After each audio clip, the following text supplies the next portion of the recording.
خدا باپ بیٹے روح القدس کے نام سے آمین۔ ریورنڈ فادر ڈاکٹر اسٹیفن صدیق کی جانب سے کلام کی سنگت میں آپ سب کو سلام عرض ہے۔ میرے عزیزو،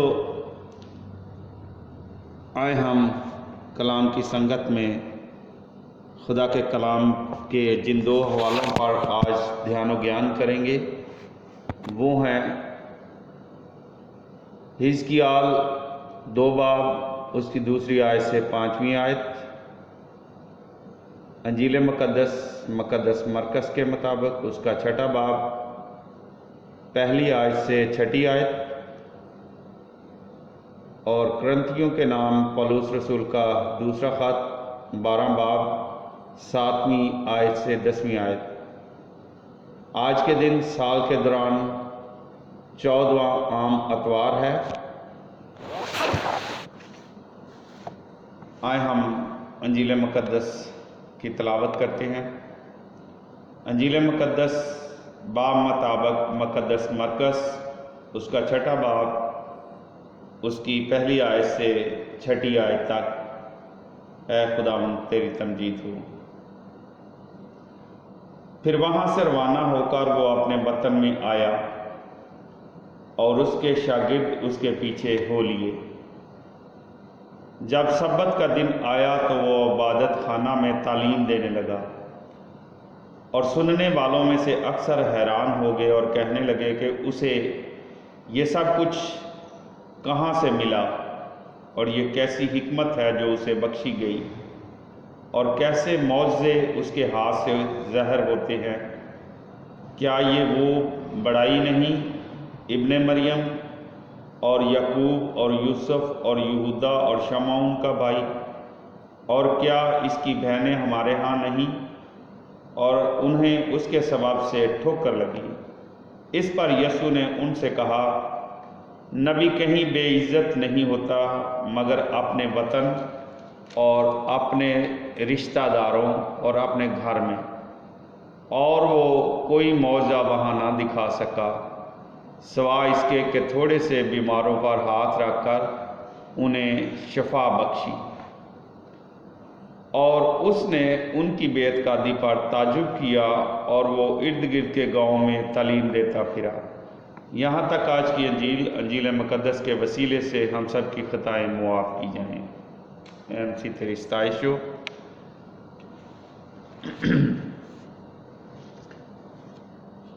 میرے عزیزو،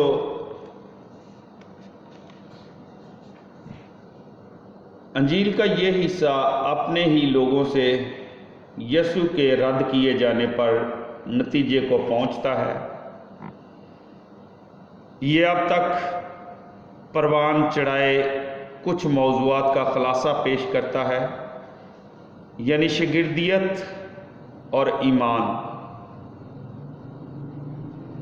خداوند یسوع مسیح بطور استاد اور معجزہ کرنے والا، اور یسوع کے بارے غلط فہمی اور رد کیا جانا، اس واقعہ کا لوکا کے بیان 4 باب 16 آیت سے 30 یسوع کی علانیہ زندگی کے آغاز میں ہوتا ہے، جبکہ مرکز کے مطابق اب تک جو کچھ ہم نے پڑھا ہے اس کی روشنی میں یسوع کے رد کیے جانے کے بارے میں تیار کیا جاتا ہے۔ آیت نمبر 1 میں وہاں سے روانہ ہو کر گزشتہ واقعات 5ویں باب کی 21 سے 43 آیت جلیل کی جھیل کے مغربی ساحل کے قریب واقع ہوئے۔ 5 باب 21 آیت، اب یسوع ناصرت کی جانب خشکی کے راستے پر جاتا ہے اپنے وطن میں، لیکن 6 باب کی پہلی آیت سے 6 آیت میں تمام تر اسرائیل کے یسوع کو رد کرنے کی تشریح کچھ زیادہ ہی دور لے جاتی ہے۔ یہاں معنی یہ ہے کہ یسوع کے وطن کے لوگوں نے اسے رد کیا، جبکہ کچھ لوگوں نے کفرنہوم اور دیگر جگہوں پر اسے قبول کیا اور شاگردی میں ہو کر ناصرت تک اس کے پیچھے گئے۔ آیت نمبر 2، عبادت خانے میں تعلیم دینے لگا۔ خداوند یسوع مسیح کا بطور استاد اور شفا دہندہ بیان پہلے باب کی 21 آیت سے 28 کی یاد دلاتا ہے۔ اس کی حکمت اور قدرت، بخشش، بڑے کاموں کی طرف ابتدائی رد عمل کا تعجب کا ہے۔ ان کا سوال دونوں کی اصل کے متعلق تنزیہ ہے۔ اسے یہ سب کچھ کہاں سے ملا جب کہ گاؤں کے لوگ یسوع کے استاد کے نام کا سراغ لگا چاہتے ہیں، حالانکہ یسوع کی طاقتوں کا منبع خود خدا تھا۔ آیت نمبر 3، کیا یہ وہ بڑائی نہیں؟ ابن مریم اور یعقوب اور یوسف اور یہودا اور شمع ان کا بھائی۔ اس آیت میں طنز زیادہ سخت اور زیادہ منفی تاثر والی ہو جاتی ہے۔ یسوع کی ابن مریم کا بیٹا ہونے کی شناخت توہین ہو سکتا ہے، کیونکہ یہودی زیادہ تر اپنے باپ کے نام یعنی یوسف کا بیٹا سے جانے جاتے تھے۔ مریم کا بیٹا کی تشریح کا یہ اشارہ کہ یوسف مر چکا تھا یا یسوع کے کماری سے حمل میں لیے جانے کی طرف اشارہ نہیں ہو سکتا۔ ملاحظہ ہو مرکز 15 باب 40 آیت۔ اس کے سبب سے ٹھوکر لگی۔ یونانی لفظ سکاندا لون کے معنی ٹھوکر کا پتھر ہے۔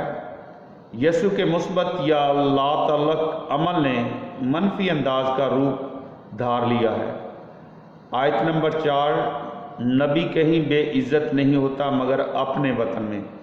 یہ مثل ناصرت کے لوگوں کے ذریعے یسوع کے رد کیے جانے پر درست اور مناسب تبصرہ ہے۔ آیت نمبر 5، وہ کوئی معجزہ وہاں نہ دکھا سکا۔ متی 13 باب 58 آیت اس فکرے کو نرم کر کے پیش کرتا ہے۔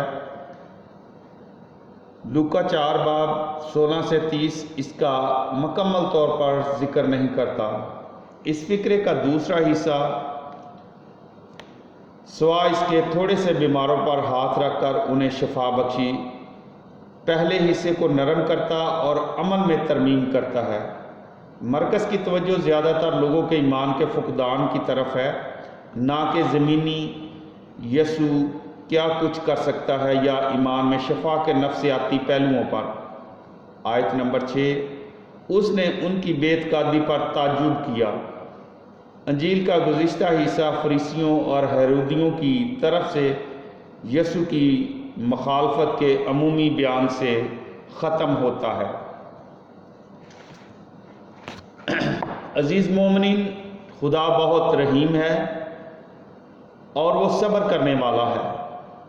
انسان جب بھی مشکل یا پریشانی میں ہوتا ہے تو خدا اس کی ضرور مدد کرتا ہے۔ جب انسان خدا سے کافی دور ہو جاتا ہے اور پریشانیاں اور مشکلات اس پر بوجھ ڈالتی ہیں، تب انسان خدا سے دعا کرتا ہے اور خدا اس کی سنتا ہے۔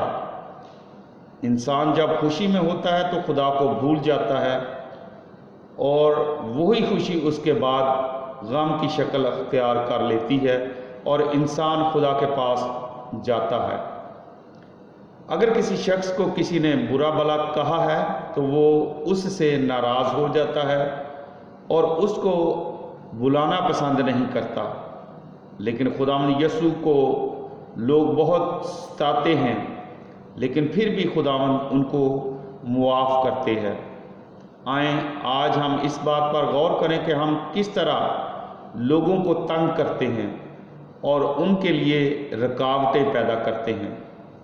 خداوند یسوع اسی خوشخبری کو لوگوں میں پھیلا رہا ہے جس کی خبر خداوند یسوع کے آنے سے پہلے نبیوں نے دی، لیکن جب یسوع ان کے درمیان موجود ہے تو وہ یسوع اور اس کی باتوں کو قبول نہیں کرتے۔ یوں وہ حقیقی نجات سے بہت دور چلے جاتے ہیں، مگر جو اسے قبول کرتے ہیں وہ خدا کی بادشاہی کے وارث بن جاتے ہیں۔ خداوند یسوع موجود ہے، اس کی خوشخبری موجود ہے۔ کیا ہم خداوند یسوع اور اس کی خوشخبری کو قبول کرنے کے لیے تیار ہیں؟ چناؤ ہمارے اپنے ہاتھوں میں ہے۔ خدا ہم سب کو عقل دنائی فہم بخشے تاکہ اس کے کلام کو پڑھ کر سن کر اور اس پر عمل کر کے خدا کی بادشاہی کے وارث بن سکیں۔ خدا ہم سب کو برکت دے، آمین۔ خدا باپ، بیٹے، روح القدس کے نام سے آمین۔